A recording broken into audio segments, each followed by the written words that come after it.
আচ্ছা, এখন কি এই অবস্থায় তেলাওয়াত শোনা যাবে? আমরা ভিজা ভিজা শুনবো, রাজি আছি। সুবহানাল্লাহ, এই বৃষ্টিতে সব ভিজা শেষ, সব শেষ। আউযু বিল্লাহি মিনাশ শাইতানির রাজীম। আল্লাহু আকবার। বিসমিল্লাহির রহমানির রহিম। ইয়া আইয়ুহাল্লাযীনা আমানু কাতিলুল্লাযীনা ইয়ালুনাকুম মিনাল কুফফারি ওয়াল ইয়াজিদু ফীকুম গিলযা ওয়া'লামু আন্নাল্লাহা মা'আল মুত্তাকিন।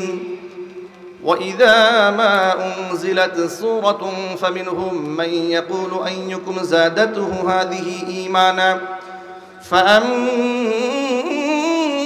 الذين آمنوا فزادتهم إيمانا وهم يستبشرون وأما الذين في قلوبهم مرض فزادتهم رجسا إلى رجسهم وماتوا وهم كافرون أولا يرون أنهم يفتنون في كل عام مرة أو مرتين ثم لا يتوبون ولا هم يذكرون وإذا ما أنزلت سورة نظر بعضهم إلى بعض هل يراكم من أحد ثم انصرفوا صرف الله قلوبهم بأنهم قوم لا يفقهون لقد جاءكم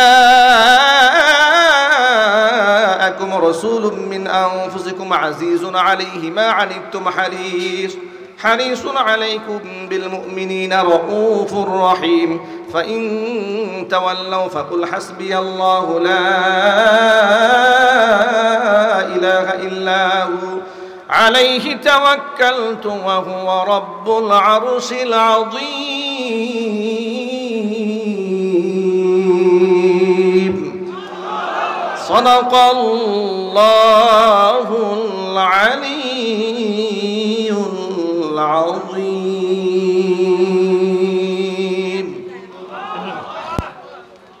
আল্লাহ রাব্বুল আলামিন কোরআনের তিলাওয়াতের প্রতি যে মহব্বত আমাদের দান করেছেন, আল্লাহ পাক যেন এইরকম তিলাওয়াত, এর থেকে উত্তম তিলাওয়াত আমাদের ঘরে ঘরে করার জন্য আল্লাহ হাফেজ কোরআন তৈরি করে দেন। আমিন। জোরে বলুন আমিন। আমি আপনাদেরকে একটা সুসংবাদ দিচ্ছি। দেখুন, ওরা তো আমাকে বুটবাজার থেকে উৎখাত করতে চেয়েছে।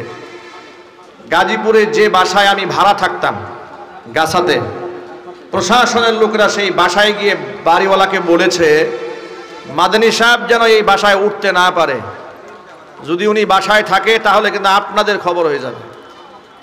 ওরা আমাকে ভাড়া বাসায় থাকতে দেয় নাই। আল্লাহ তাআলা আমাকে এই গাজীপুরের মাটিতে ভূখণ্ডে এক টুকরো জমি ক্রয় করে একেবারে স্থায়ীভাবে নিজের বাড়ি করার তৌফিক দান করেছেন। ওরা আমাকে ভাড়া বাড়ি থেকে তাড়িয়ে দিয়েছে, আল্লাহ নিজ বাড়িতে বসিয়ে দিয়েছে।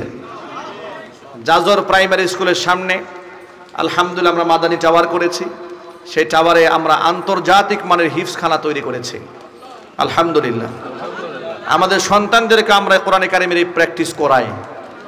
আপনারা দোয়া করবেন। আমাদের মাদ্রাসার নাম হচ্ছে জামিয়া মাদানিয়া আরাবিয়া গাজীপুর। মাদ্রাসার মধ্যে আন্তর্জাতিক মানের হিফজুল কোরআন বিভাগ, শুনানি বিভাগ, নাজেরা বিভাগ, শিশু ছেলে এবং মেয়েদের জন্য কিন্ডারগার্টেন ব্যবস্থা, বাংলা, অঙ্ক, ইংরেজি আধুনিক শিক্ষা সিলেবাসের সমন্বয়ে আমাদের প্রতিষ্ঠান পরিচালিত হচ্ছে। আপনারা সকলের দাওয়াত থাকলো ইনশাআল্লাহ প্রতিষ্ঠানে। আপনারা দেখার জন্য হলেও যাবেন, বলেন না ইনশাআল্লাহ। আমাদের প্রতিষ্ঠানের সামনে 32 নম্বর ওয়ার্ডের জাজরের সমস্ত আলেমদের উদ্যোগে আগামী 14ই অক্টোবরে ইসলামী মহাসম্মেলন আয়োজন করা হয়েছে।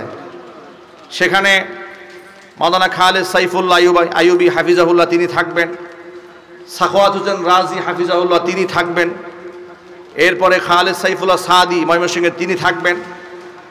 আর এলাকার সমস্ত আলেমরা একত্রিত হয়ে আমাকে ওই মাহফিলের সভাপতি বানাই দিছে।